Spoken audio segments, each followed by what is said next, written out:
ইয়া রাসূলুল্লাহ, জান্নাতি পোশাক কে সর্বপ্রথম পাবে, কে পরবে? নবী বলেন, আয়েশা রে, জান্নাতি পোশাক সর্বপ্রথম আমি রাসূলুল্লাহ পাবো, কিন্তু আমি নবী সর্বপ্রথম পরব না।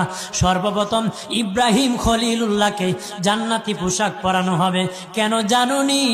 ইব্রাহিম নবীকে নমরুদের আগুনে যখন ফেলে দেওয়া হয়েছিল, দুনিয়ার সব ছেড়ে দিয়েছিল, বাড়ি ছেড়ে দিয়েছিল, সম্পদ ছেড়ে দিয়েছিল, মা বাবা ছেড়ে দিয়েছিল, এমনকি গায়ের জামা যখন খুলে নে, ইব্রাহিম কয়েক কাপড় ছেড়ে দিতে পারি, আমার আসমানের মালিককে ছেড়ে দিতে পারি না।